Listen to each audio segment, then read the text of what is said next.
यजुर्वेद है, सामवेद है, अथर्ववेद है, ये पुराण है, सब श्रुति थी। श्रुति का अर्थ होता है कि हम अपने शिष्य को सुना दिए, वो याद कर गया।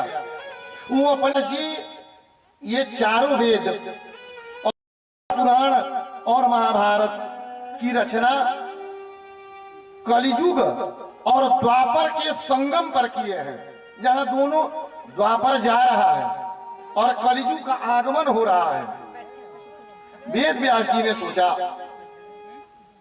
कि यदि आने वाली हमारी जो पीढ़ी होगी, विशेष करके ब्राह्मण वर्ग की, वो याद नहीं कर पाएंगे, तो शास्त्र और पुराण ये दोनों लुप्त हो जाएंगे। कि क्यों ना इसके पहले श्रुति जो थी, जो सुनकर बोलने की प्रक्रिया थी, उसको हम लिपि बना दें, लिख दें, ताकि देख कर तो कोई हमारे वंश में पढ़ेगा, कोई लोग जानेगा, सनातन धर्म की महिमा को जानेगा। इसलिए उन्होंने सब शास्त्र को लिखना प्रारंभ कर दिया और वही श्रुति से लिपि बन गया। पहले श्रुति था, वही श्रुति लिपि बन गया। लिखने रहे, अंत में महाभारत भी लिखे। तब नारद जी कहते हैं कि हे वेद व्यास जी, आपने विषाद से प्रारंभ किया, दुख से अंतिम ग्रंथ को लिखा। जो अंतिम समय आप सोचते हैं, उसी प्रकार का मन में चिंता और स्वप्न आते हैं ज्यादातर करके। तो आपने अंत में महाभारत लिखा। महाभारत विषाद से प्रारंभ हुआ है, दुख से प्रारंभ हुआ और उसका अंत भी दुख से ही हुआ। कैसे? महाभारत के अंत में, जो महाभारत के अंतिम श्लोक में वेद व्यास जी कहते हैं कि जब युद्ध जीत करके पांडव लोग हस्तिनापुर में प्रवेश करते हैं, तो देखते क्या है कि बंधन द्वार बनाए गए हैं, तोरण द्वार बनाए गए हैं, स्वागत की समुचित व्यवस्था की गई है। लेकिन जब उनकी नजर, युधिष्ठिर महाराज की नजर जब अट्टालिकाओं पर जाती है, घर के छतों पर जाती है, तो लाखों करोड़ों विधवाएं और स्त्रियों को देखते हैं। लाखों करोड़ों जिनके पति महाभारत के युद्ध में मारे गए हैं, उनकी विधवाओं को देख करके युधिष्ठिर रोने लगते हैं और कहते हैं कि ये सुख कैसा, किस लिए मैंने किया। यदि सुख हो या सुख आवे और उसको बांटने वाले अपने परिवार में कोई न हो, तो सुख का आनंद ही नहीं होता है। क्योंकि मैं युद्ध तो जीत गया और सभी विधवाओं को देख करके और युधिष्ठिर जी को विषाद हो जाता है, कष्ट होता है। वहीं पर आपने महाभारत, हे वेद व्यास जी, अंत कर दिया। इसीलिए आपके मन में, नारद जी बता रहे हैं, इसीलिए आपके मन में इस प्रकार के विषाद जोग आ रहे हैं। कहते हैं कि अब मैं क्या करूं? कहते हैं कि आप भागवत की रचना कीजिए, 18वां पुराण भागवत की रचना कीजिए, जो कृष्णमय है, तब जाकर के आपको शांति मिलेगी। तो पूछते हैं कि भागवत क्या है? तो भागवत शब्द का बड़े बड़े विद्वान भिन्न भिन्न प्रकार से इनकी व्याख्या करते हैं। आखिर भागवत ही इसका नाम वो क्यों रखे? कृष्णायन रख सकते थे, कृष्ण पुराण रख सकते थे, विष्णु अंशावतार भगवान नारायण कुछ भी दूसरा नाम रख सकते थे, लेकिन उन्होंने भागवत ही क्यों रखा? तो एक विद्वान कहते हैं कि भगवतः आगतः इति भागवतः, स्वयं भगवान ही जिसके घर में आए हो या जिसके घर में भगवान स्वयं दर्शन देने के लिए आए हैं, वही भागवत है। इसमें क्योंकि कोई भी शब्द बिना व्याकरण का नहीं बन सकता है, ऐसा भी कहा गया है। अण प्रत्यय से जो है वो भगवतः यागतः, कोई विद्वान इसका अर्थ निकालते हैं। कोई दूसरा भगवान कहते हैं कि भगवतः प्रोक्तम इति भागवतम, जिसको पढ़ने से भगवान के विषय में जानकारी हो जाए, वही भागवत है। तो तीसरा विद्वान कहते हैं कि नहीं भैया, भागवत शब्द का है भगवत अयम भागवत, भगवान स्वयं ही भागवत है।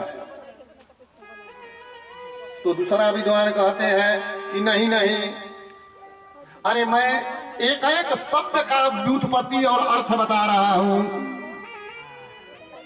कि भाव प्रकाशे जिदानंदे गतिर्जस्य त्रिलोककी वरिष्ठं सर्वशास्त्राणां तरणीभूत भवार्णवात्। कहते हैं कि भागवत का जो पहला शब्द है भा, भा का अर्थ होता है प्रकाश। भा प्रकाशे चिदानंदे, जो चित्त को आनंद दे। वो प्रकाश क्या है? तो चित्त का आनंद देता है। जैसे अंधेरे में कोई चीज रहती है वो दिखाई न पड़े, लेकिन ज्यों ही आप प्रकाश को लेकर के जाएंगे, टॉर्च लेकर जाएंगे या कोई भी प्रकाशित चीज लेकर के जाएंगे तो वो वस्तु दिखाई पड़ती है। उसी प्रकार से परमात्मा को देखने के लिए जो प्रकाश शरीर से देता है, बुद्धि को देता है, ज्ञान को देता है, वही भा है। भा प्रकाशे चिदानंदे, वही चित्त में आनंद देता है। ग का अर्थ क्या है? गतिर्जस्य त्रिलोकी, और चीज जो है वो मरने के बाद मोक्ष देते हैं हर पुराण।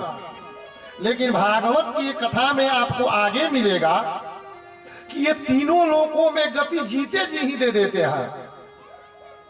ऐसी भागवत की महिमा है। गतिर्जस्य त्रिलोकी, तीनों लोकों में ये ग शब्द जो है वह गति प्रदान करता है। अवरिष्टम सर्वशास्त्राणाम, सभी शास्त्रों में वह शब्द जो है ये वरिष्ठ है। क्यों?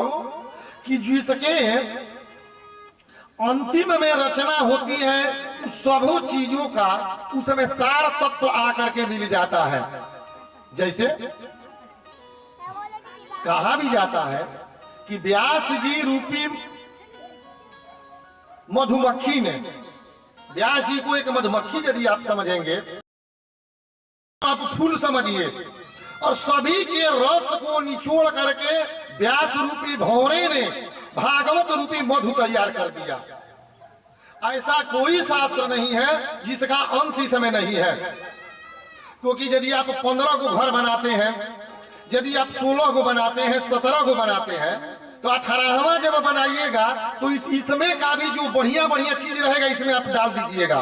ये डिजाइन अच्छा है, इसमें डाल दो। इस घर का मकान का डिजाइन ये अच्छा है, और एक स्पेशल उसमें डिजाइन लगा दीजिएगा।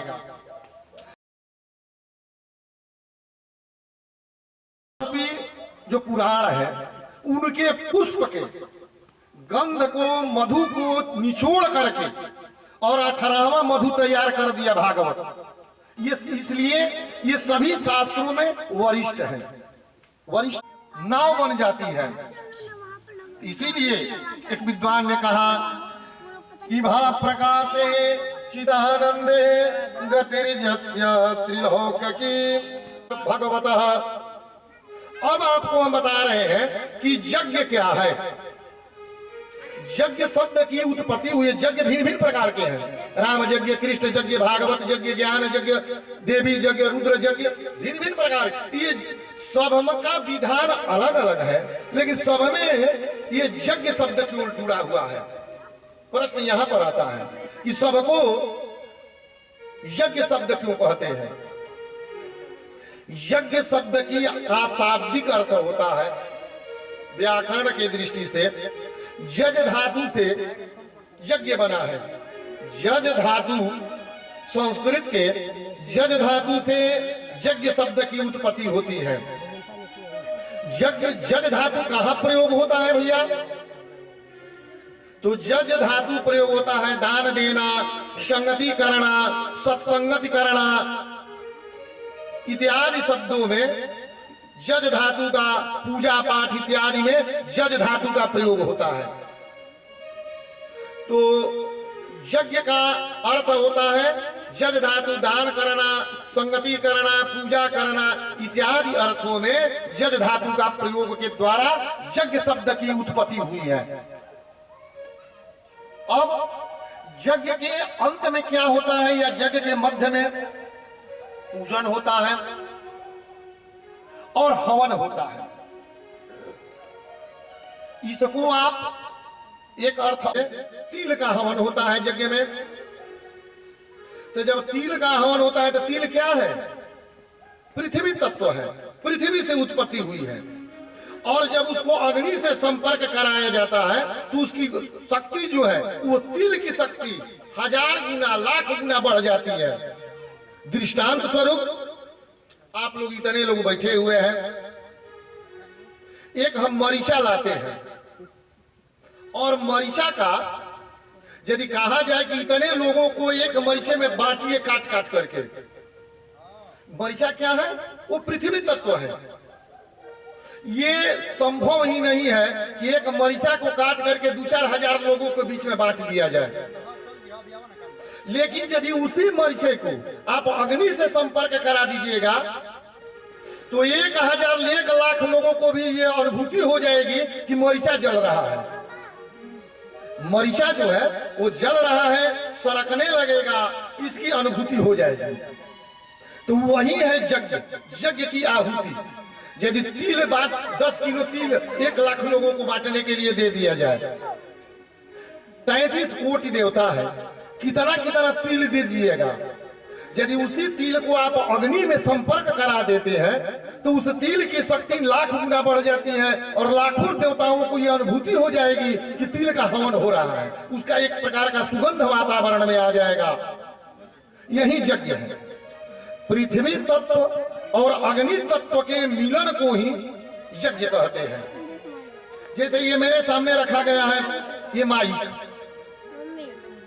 ये सब क्या है? इसके जितने भी बाह्य आकृतियां हैं ये सब पृथ्वी तत्व है। पृथ्वी से खनिज पदार्थ से लोहा बना है, जो भी बना है सब पृथ्वी तत्व से बना है। यदि इसमें का अग्नि तत्व को हटा दिया जाए, जनरेटर का लाइन बंद कर दीजिए, लाइन बिजली का लाइन बंद कर दीजिए, वो क्या है? वो अग्नि तत्व है। तो यदि इसमें आप अग्नि तत्व का समावेश कराते हैं तो इसकी शक्ति 1000 गुना बढ़ जाती है और बहुत दूर तक आवाज जाएगा। और यदि इसके अग्नि तत्व को हटा दिया जाए तो कुछ दूर तक ही आवाज बकता का जाएगा। इसलिए अग्नि तत्व और पृथ्वी तत्व के मिलन को ही यज्ञ कहते हैं। भगवान भवति भूतानि पर्जन्यात् अन्न संभवः यज्ञात् भवति पर्जन्यः यज्ञः कर्म समुद्भवम् अन्नात् भवति भूतानि। भगवान कहते हैं गीता में कि हे अर्जुन, यज्ञ से ही पृथ्वी का प्राण है, उसी से सब टिका हुआ है। जो हम लोग आहुति करते हैं इसे वातावरण बनता है, बादल बनता है और बादल वही वर्षा करती है, वही बादल वर्षा करता है और उसी वर्षा से खेती होती है, अन्न होता है और उसी अन्न से यज्ञ होता है। तो ये पारितंत्र है। गीता में भगवान कहते हैं कि अन्नात् भवन्ति भूतानि, यज्ञ से ही हे अर्जुन वर्षा होती है। तो अर्जुन कहते हैं कि यज्ञ से कैसे वर्षा होगी? तो वो कहते हैं कि पर्जन्यात् अन्न संभवः, वर्षा से ही अन्न होगा। और वर्षा कैसे होगी? तो यज्ञात् भवति पर्जन्यः यज्ञ कर्म समुद्भवम्। यज्ञ के धुआं से जो वायुमंडल में जाता है इसी से बादल की उत्पत्ति होती है, बादल बनता है और वही बादल वर्षा बन करके हमारे खेतों में आता है, जिसे अन्न होता है और उसी अन्न से जीव का प्राण बचता है, उसी अन्न से प्राण की रक्षा होती है। इसलिए सभी कर्मों को छोड़ करके हे अर्जुन यज्ञ करो। यज्ञ करोगे तभी जीवों की रक्षा होगी। लोग पार्वती जी कर रही हैं, इसलिए वो हूं वही सुख कर रहे थे, सुगा कर रहा था। जब आंख खुली शंकर जी का तो पार्वती जी से देखे कि पार्वती जी तो सोई हुई है। तो उन्होंने देखा अपने तीसरे नयन से, अंतः दृष्टि से, आखिर ये हाँ कौन कर रहा है। तब देखे कि एक सूगा था, उनको मारने के लिए दौड़ते हैं कि अमर कथा सुन लिया। और वेद व्यासी की जो पत्नी है अरणी, वो जढ़ाई कर रही थी, उसी में वो सूगा प्रवेश कर गया उनके गर्भ में। अरणी जो वेद व्यासी की पत्नी है, उनके गर्भ में वो सूगा प्रवेश कर गया। और 16 वर्ष तक सुखदेव जी उसी गर्भ में रह गए। उनको डर था कि मैं बाहर जाऊंगा तो शंकर जी अपने त्रिशूल से मुझे मार देंगे। और यदि अपने धर्म में, भगवान गीता में कहे हैं कि यदि अपने धर्म में आपको कष्ट भी हो या कहीं सामाजिक स्तर पर अपमानित होने का भी बात हो, तो दूसरे को धर्म की आप बखान मत कीजिए। गीता में भगवान कहे हैं, श्रेयान स्वधर्मो विगुणः परधर्म स्वनुतिष्ठता स्वधर्मे निधनं श्रेय परधर्मो भयावह। श्रेयान स्वधर्मो विगुणः, अपना धर्म यदि कोई दृष्टांत दे करके खराब भी कहता है, भगवान गीता में कहे हैं कि हे अर्जुन, जो तुम्हारा धर्म है, जो मैं बता रहा हूं, यदि आपको खराब भी लगे तो दूसरे का धर्म की बड़ाई मत करो, क्योंकि स्वधर्मे निधनम के, अपने धर्म में मर जाना बढ़िया है। पर धर्म भयावह, दूसरे का धर्म भयानक होता है। दूसरे के धर्म को न बड़ाई करो न अपनाओ। अपने धर्म में यदि कष्ट भी हो तो उसी को आचरण करो। पर धर्म भयावह। इधर 16 वर्ष की आयु, 16 वर्ष तक गर्भ में सुखदेव जी रहते हैं। सुखदेव जी का जब जन्म होता है तो ये अपने हाथ में कमंडल उमंडल लेकर के और भगवान नारायण का, भैया, भगवान नारायण का भजन करने के लिए वो जंगल में चले जाते हैं। और वो भजन भगवान के प्रति समर्पित भजन को गाते हुए, क्योंकि उनको ज्ञान हो गया था, वो अपनी माता के गर्भ में सुखदेव जी ने सब सुन लिया था। ये मोह माया है। और जब ये चल दिए 16 वर्ष की अवस्था में, अपने नाड़ भी नहीं कटा था सुखदेव जी का, और पिताजी पीछे से दौड़ रहे हैं कि पुत्र पुत्र। तो सुखदेव जी कहते हैं कि अरे पिताजी, आप तो स्वयं जो है वो हमको माया मोह से दूर रहने के लिए ज्ञान दे रहे थे माता जी को, और तुम स्वयं पुत्र मोह में पड़े हुए हो। और अपने पिताजी को छोड़ करके और वो चल देते हैं जंगल में। और भगवान हरि नारायण, भगवान कृष्ण का, भगवान नारायण का भजन करते हुए और चल देते हैं।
संगीत है इसको, क्योंकि जब बार बार भागवत के श्लोक ही आप लोगों को हम सुनाने लगे तो आपको ऊपर महसूस हो जाएगी। तो इसीलिए बीच बीच में मधु चटाने की प्रक्रिया बहुत सोच समझ करके विद्वानों ने ले आया, क्योंकि ये भागवत का शब्द बहुत ऊंचा लगेगा, अंदर नहीं शुरू में जा पाता है। इसीलिए मधु के सहारे इसको खाया जाने की प्रक्रिया विद्वानों ने ही ले आया। अब मैं पुनः अपने भागवत जी की तरफ लौट रहा हूं। जब सुखदेव जी चले गए जंगल में और इधर भागवत की रचना हो गई है, अब वेद व्यास जी सोचते हैं कि आखिर ये भागवत कौन बाँचेगा, इतना ये कठिन है, 18,000 श्लोक है, इसको कौन पढ़ पाएगा। और इसके पहले आप जान जाइए कि वक्ता के भी और श्रोता के भी कुछ लक्षण होते हैं। वक्ता और श्रोता दोनों के कुछ आपसी लक्षण भी होते हैं। वक्ता का लक्षण क्या होता है? जो संयमी हो, भगवान नारायण सहित भगवान विष्णु का सेवक हो। और श्रोता का भी लक्षण बताते हैं कि श्रोता का भी 3 प्रकार के लक्षण होते हैं। श्रोता के भी 3 लक्षण होते हैं। पहले का श्रोता का लक्षण क्या है?